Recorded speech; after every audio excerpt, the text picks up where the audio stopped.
Paul Greene is a Canadian who has lived all over the world and has been called the Hallmark's Cary Grant. He began as an athlete playing volleyball, but soon the world of fashion caught his attention, and he worked as a model for major brands for many years. Then it would be his turn to act in guest and regular roles in many series we've seen in NCIS, Newsroom, CSI, and my favorite, Beaten, a supernatural drama full of Hallmark actors doing and showing the exact opposite of what they do and show in those movies, where he played the only human in a world of werewolves. It is available on Netflix Spain, and I recommend it to you. And then came the Hallmark world, in which he's one of the most known faces, not only because of the many films he has starred, because he's or was one of the stars of When Calls the Heart, a Hallmark series that is also Netflix in Spain, although not complete, in which he is Carlson or Dr. Shepard, but another Dr. Shepard, a doctor with a past who has won over the entire town of Hope Valley on both sides on the screen. But he also sings. He has recorded a couple of albums of songs composed by himself, that you should listen. Look for him on Spotify or on his social media, where he's very active, sharing his music or his thoughts focused on faith, family, and healthy lifestyle, together with his fiancée, with whom he has just had the most adorable baby. Looking at your biography on IMDb, the first thing they do define you is with 4 words: fatherhood, fitness, faith, and family. Is it accurate?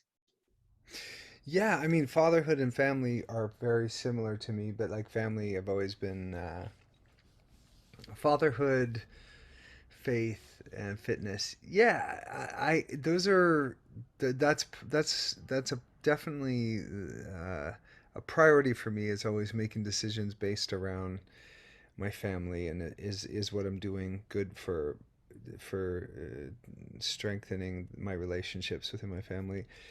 And fitness has just always been something I'm passionate about, and was in college for volleyball, and played professional beach volleyball, and thinking I was going to go that path when the Kelly Strite found me for modeling. And faith, I've always just had a curiosity of things that are bigger than myself, like very interested in discovering traditions and histories, and I grew up as a Christian, and my relationship with God has always been a very important thing to me, but it's changed dramatically over the decades for sure. um, and then, family and fatherhood are similar to me, but yeah, those are very important things to me. The only thing I would probably add is like fun. There's another F in Another there. Is F. like all of those things have to be fun for me too. So I try to make the time I spend with my family the most fun, and the time I spend in fitness the most fun, and even faith. Like it has to be enjoyable. If it, I don't in my life, if something's very serious and don't have a sense of humor about it, I know that there's a problem. So no matter what area, if I'm not lighthearted, and if there's no, if I'm too serious, I know I'm off my path, because my path is maximizing enjoyment, maximizing fun, and not just for me but for everybody. So I'm always looking to make something enjoyable, even hard things, like things, whether fitness or whatever, uh, or work. I try to enjoy my work so much that it doesn't feel like work, You you have know? already a young adult son. How does it feel to be a father of a little baby again? Did you miss it, or are you very tired? Oh my God, I missed it. No, I missed it. And I'm tired. Less sleep, but I was born to be a father. My son's 18. and I had him when I was 30, and now I'm 46 or 47. I think I'm 47, and and it's different because I'm older, but he's it's the best. It's the best thing ever. I mean, to say it's hard is not being fair. It has moments where I don't get to do exactly what I want because I was, my son was moved out into Florida, and so I was like single, like with my partner, but like we could travel to Europe if we wanted to. And now we have to make now we get to make some adjustments with the little guy, but he's a very good sleeper, and he's so funny, and it's the greatest thing. I was born to be a dad for sure. Are you getting ready for new Hallmark movies? What are your next acting projects? And the spoiler alert, is Carlson coming back? The film and TV industry is very last minute and very strange. Like I could be going back to Hope Valley, but they haven't told me. Uh, and there, so maybe. I mean, I've been in the Hallmark family for 9 years now, 8 years. So, and there's certainly more movies coming. I just don't know when. I'm not working on one now, but I am producing a few and creating other projects to pitch to Hallmark and other networks too. But for sure, within a year, there should be at least one or two more Hallmark movies, and maybe Hope Valley. Just depends how good this year does, and if the fans are loud enough that they want me to come back. And it was the perfect timing though.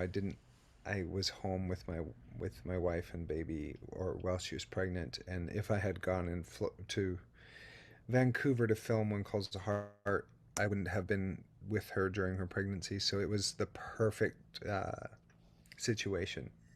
And now it's then time to start a campaign asking for for you to come back. Yes. Let me work on it on that. Okay. Thank you.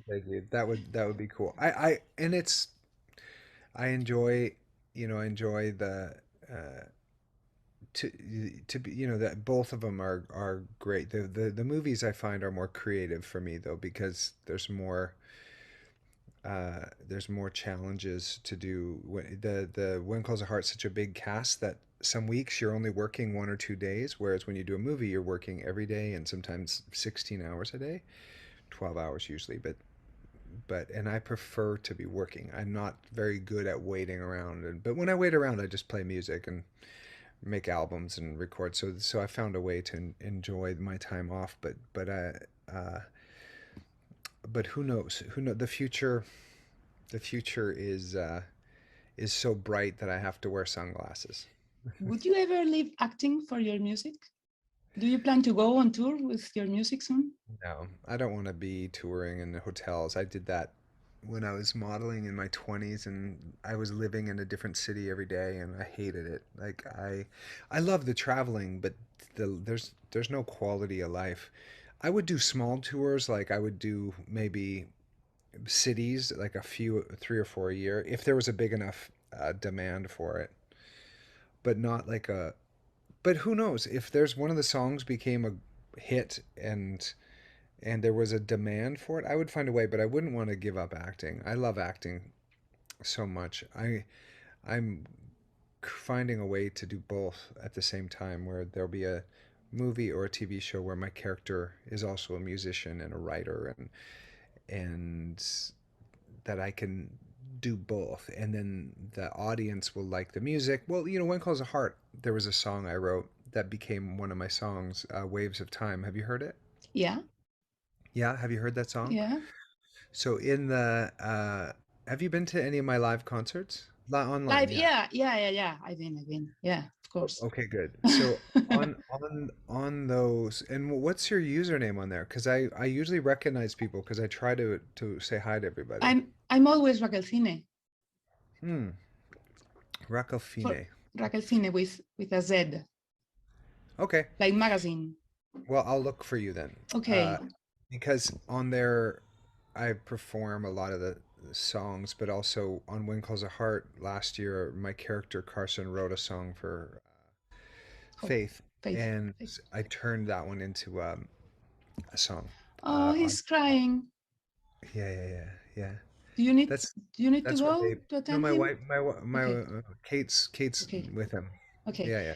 Yeah, I'm not going to steal many more time yeah. from you. That's hola, de amore besos. Wonderful. Well, hello to all the beautiful Spanish, to all the listeners of Love and Kisses podcast. Thank you for listening. Please subscribe to this and share it and listen to that baby crying in the background. That's tears of total joy and excitement that you're going to go to iTunes and you're going to subscribe and rate and review this Love and Kisses. Is it called De Amor e Besos?